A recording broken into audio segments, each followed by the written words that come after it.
So here's a little walk around of my 1999 Ford Lightning. I bought it about 3 weeks ago and it's got 98,000 and some change on it. I've driven it basically every day for the past 3 weeks, and this is going to be the new daily driver for a while. I looked at some other things, some newer Mustang GTs, but my biggest dilemma was I need a pickup truck. I need something that I can tow a 16-foot trailer or throw something in the bed, put gas cans in the bed. And so it all come down to I wanted something sporty, something quick, something cool, but also be able to have, function in it. And I wanted to be able to get in it and drive it every day of the week, any time of the year. And so this is what we decided that I thought was super cool, pretty rare. This is build number 946 or 948 of 99. So the differences in like the 99s and the later models, this truck's got 355 rear gears in it. It's still got the steel drive shaft, and it's got the different intake under the supercharger. The other things it's got is it's got the 4-thread spark plug holes, but they didn't change those till 2003, 2004. So there's not much you can do to change that other than buying a newer truck. You can buy they do have kits. I think they're like $200. You can buy on Amazon, and you can drill out the threads, put the new threads in it, but that's not a big deal. I'm not super worried about it. It does have a roll pan bumper on it. If you go to look at these trucks, these are some things you need to know about the roll pan bumpers. If you plan on towing trailers with it, they're not super user friendly. This guy, the previous owners, that's kind of what we got to work with. It doesn't fit right. You've got to get a different hitch. All of your wire bundles ends up underneath the truck. There's no hangers for any of it, and I don't personally like it, but to change it out, it's like $500 for the bumper and then another $150 for the new tow hitch. And so right now, after buying this, I'm not going to spend that much money to fix that right now. These are the original wheels to it that somebody painted bronze. I kind of like them. They look cool. Most of them, you can see, have curb rash on them. Like I said, this truck has 98,000 miles on it, so it's not super, it's not your, one owner, 30,000 mile truck. It does have some miles on it. It does have some wear on it. You can see on this side, the other side here, it's got some scuffs on the bumper. It's got an aftermarket exhaust on it. I think it's got like a Flowmaster muffler on it. And then this front bumper cover has been run into and hit and bent up multiple times. But I've noticed on a lot of these trucks is that's just kind of a thing that happens. It has been repainted and it has been re-cleared, so I will probably end up just buying a new bumper cover and painting it, putting it on. But for now, I'm not super worried about it. Interior is super clean. If you're looking at buying one of these trucks, you will notice, and I left this side the way it is, you'll see your suede starts to fray like this. And I haven't done this side just so I could get it on camera to show that you can go to Walmart. I've seen guys do it with sandpaper. I'm not super excited about that, but you can buy these at Walmart. It's just like a fabric trimmer. It's like $10. And basically you just turn it on.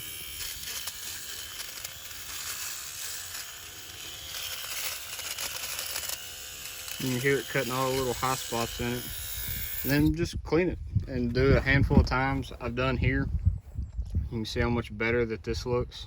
It looks a lot closer to this. And then just clean it with some fabric cleaner and it trims up. So if you go to look at one of these and you're like, oh no, the seat's all tore up, and you look at the price of them, I mean, seat covers for these trucks are like $800. So, I wouldn't break the bank on doing that, where you can spend, $10 on one of these and get it much better than where you were. So Everything you see in it and on it is done before I bought it, except for the head unit.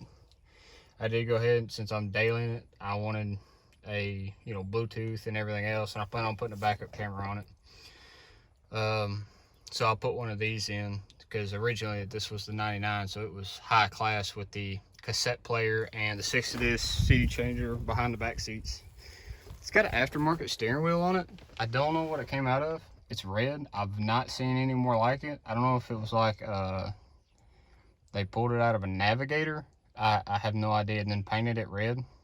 I don't know, because it's chipped here at the bottom, but I'm not sure on that.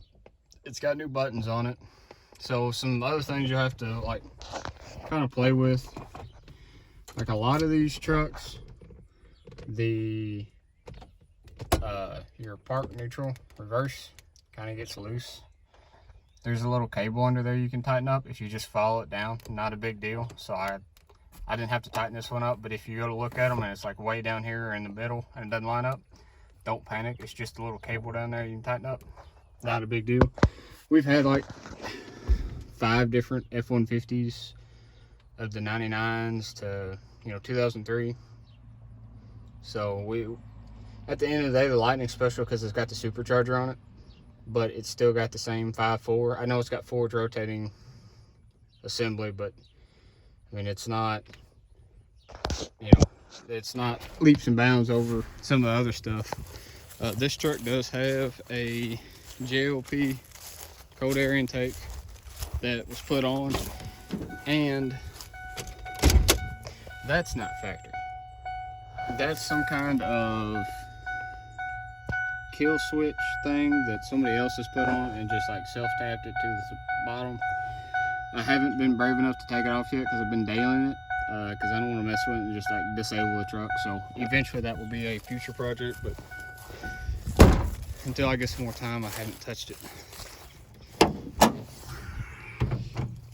This does have a ported blower by Stegmeyer. As far as I can tell, it's got factory upper and lower pulleys on it. And this thing makes like, I don't know, it makes like 12 pounds of boost. It goes well past the 10 pounds on the boost gauge. So I don't know. I hadn't put it on a dyno or anything. I don't know anything about the dyno numbers. I don't know. You know, you know as much as I do on what you can see. Like I said, it's got a JLT cold air intake and then catch can. It's already had the 100,000 mile service on it, so it's got all new plugs, all new fluids. Oh, one other thing, when you go to look at these trucks, this is for the supercharger. Make sure that your fluid in here moves when it's running. This is it's got an electric fuel pump on it. They are known to go bad, so it's just something you want to look at. Make sure it'll just kind of flow. You'll see it on the sides and you'll see it in the top. Just make sure it flows, or your water pump, your electric water pump down there is bad. It's not a big deal to change. You just want to, you know, if it's bad, you need to change it. Other than that, that's kind of it. I just wanted to do a little update to kind of show it off. I do have some plans and projects for it, but we'll get into that in some later videos and later time. Oh, and underneath these trucks, a lot of them real bad about right now, cab corners and rocker panels, but this one here, it's got some surface rust on the frame. I've already pressure washed it, and I'll go through and undercoat it, or rust convert it, not undercoat it. But the frame and everything, I mean, it's still got factory coating on it, so it's a very clean truck for coming, you know, for being 22 years old. Really has no leaks.